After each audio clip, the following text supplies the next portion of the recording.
Everybody, we are here and very excited to reveal just a couple of things today. But first and foremost, I have a super special surprise, everybody.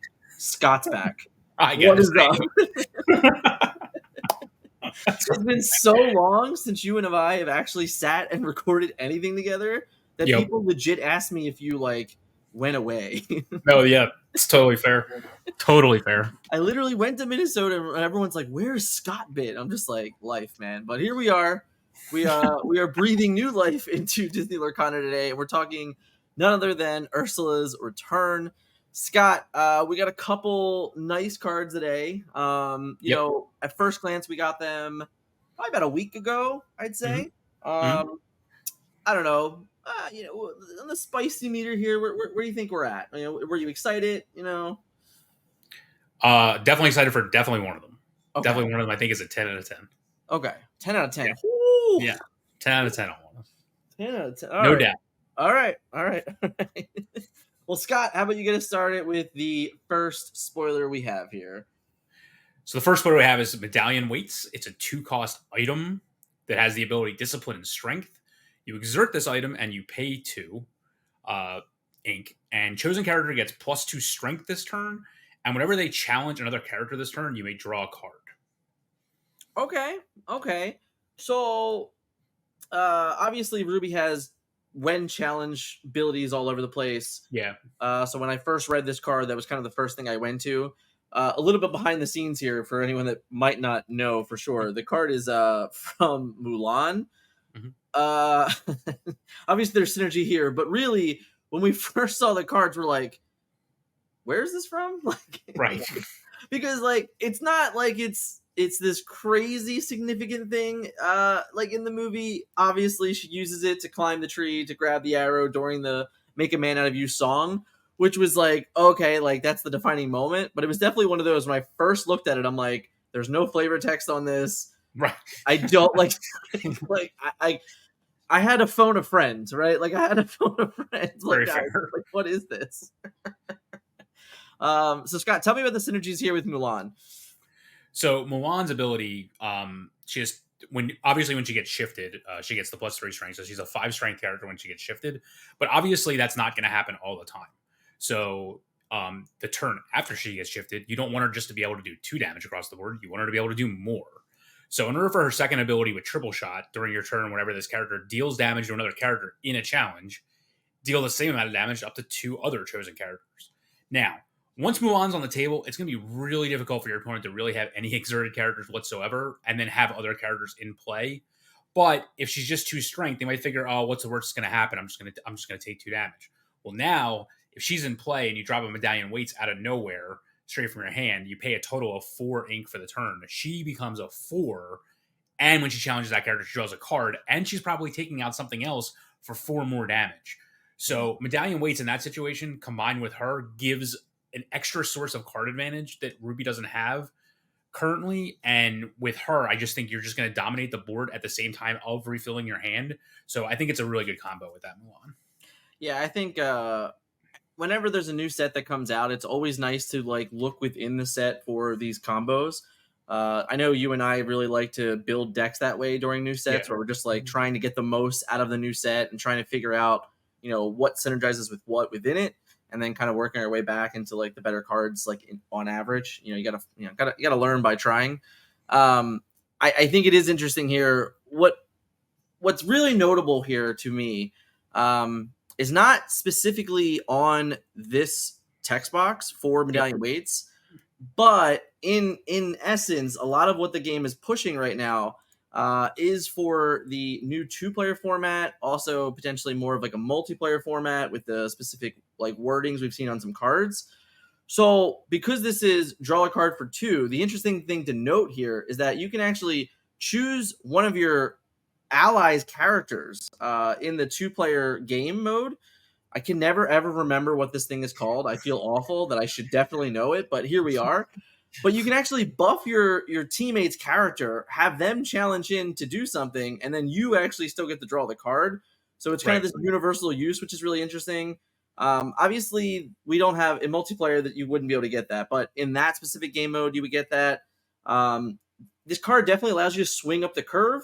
The notable thing here about the item is that it doesn't banish itself. Yep. So once it's 6 in play, you can consistently have this card that you can use forever and ever to kind of create card advantage through itself.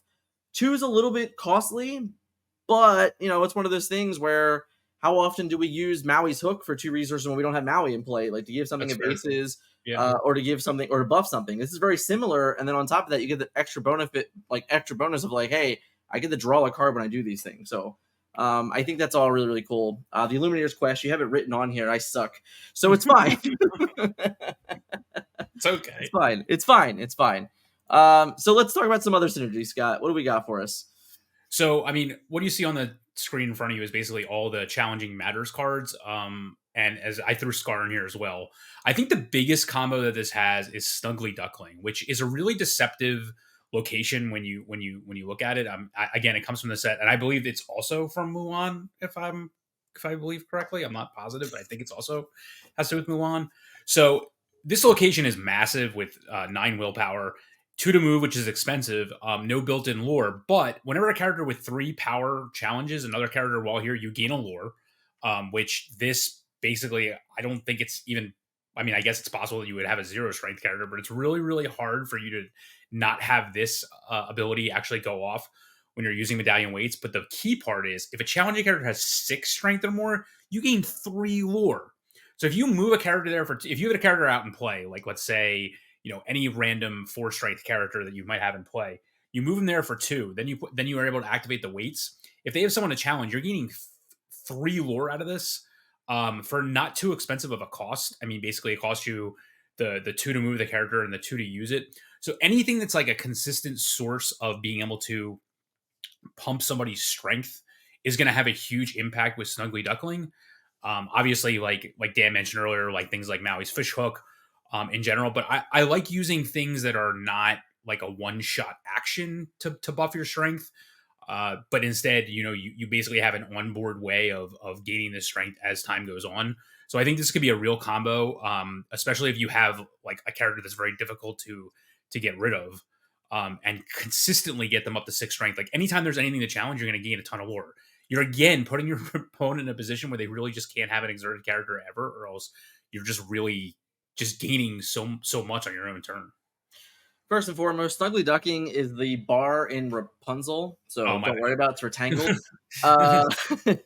Second of all, we said this in chapter 1. There's cards that I can't even remember them. That's how bad they are. But like Vicious Betrayal, right? Like it's an action that buffs a dude, their buffs a villain, yada yada yada. Yeah. But in that set, we never played that card. We played Megara, who comes into play and is a character, and you get a dude with the lore and the buff and things like that.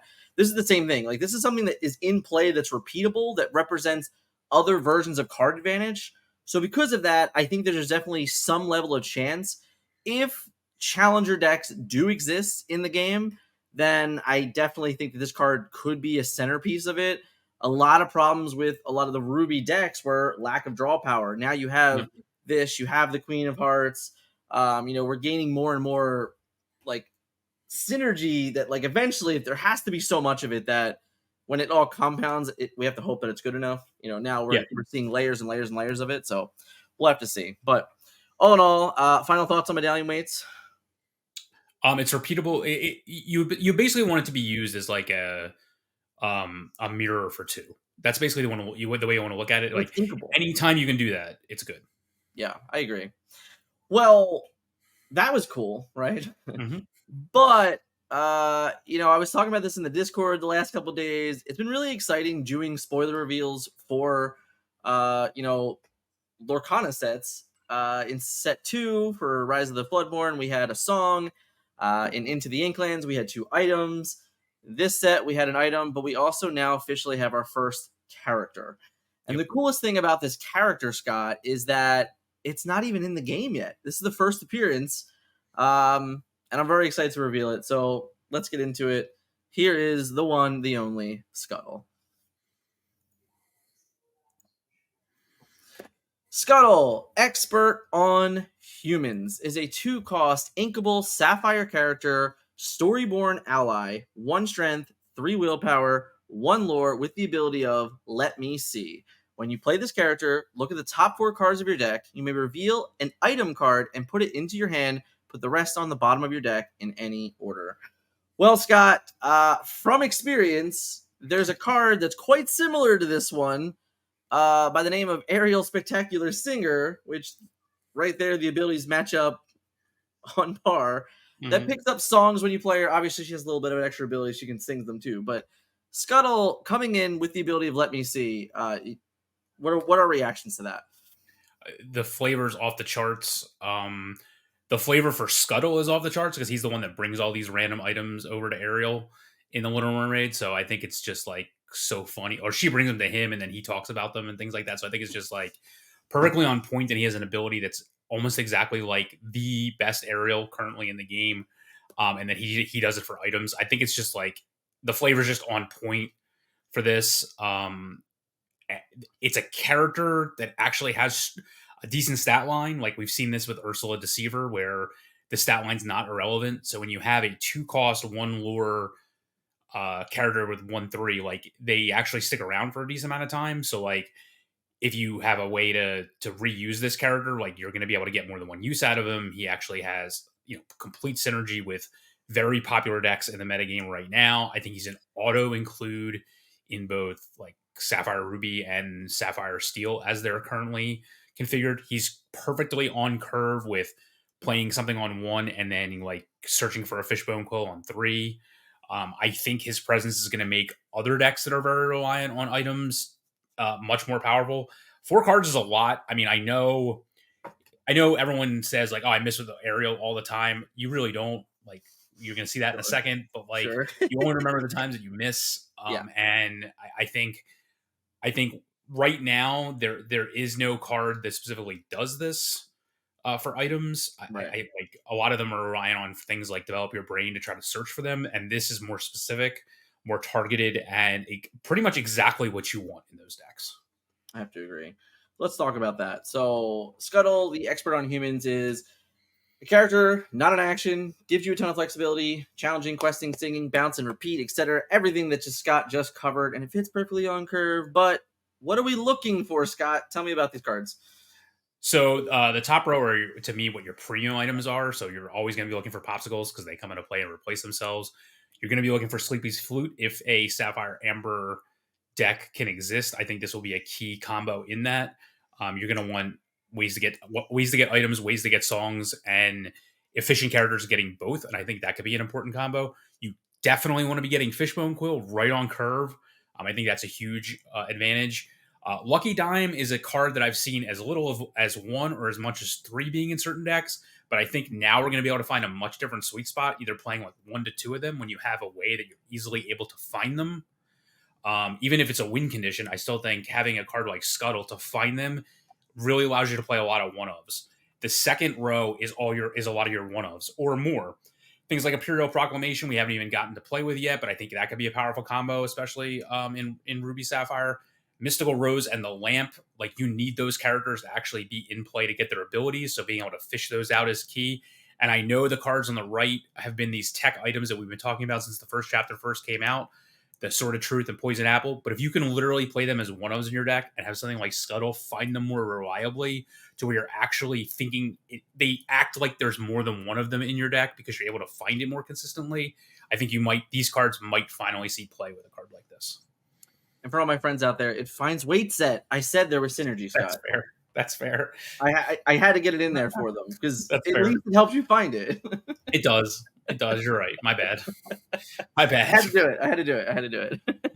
That's fair. All right. So not only are there cards we're finding, right, but there's also a ton of synergy cards that we're using these with. So, utilizing Ariel Huzik Collector, obviously Hiram to find your popsicles, Maurice, the brand new Olaf to pitch for the item so you can Floodborn cast them on. And then, of course, we have the Giant Crab will love this. Scrooge McDuck likes these things also. There's definitely synergy within characters as well for him, all in Sapphire. Then this is like literally just Sapphire. So yeah, I think that's really good. You can see some of these characters have honestly fallen by the wayside. Like literally 3 of them in the corners. They've done virtually nothing. And then there's the centerpieces.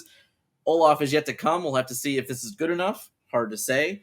But he's definitely going to fit in with some of these. I would dare say that off the top of my head, he's better than the four corners. So Yeah, he's already if there is like a true chance of this card being successful, it's likely as a centerpiece role, very similar to Hiram, where we've agreed. seen Hiram come in and rise and just automatically right away be this powerhouse. I believe that Scuttle is going to play almost the same role, and keeping that consistency for Sapphire up, where there are a lot of times that you just like don't have the quill, don't have the popsicle, you can't find the dime, like all of those things, like this character answers literally all of them. So because of that, I'm very, very excited for Scuttle. I think that's a wonderful thing. But where would we be on this channel, Scott, if I didn't let you make charts and talk about all of these things? So Sure. go ahead, Scott. Have at it. So this is what's called a hypogeometric chart.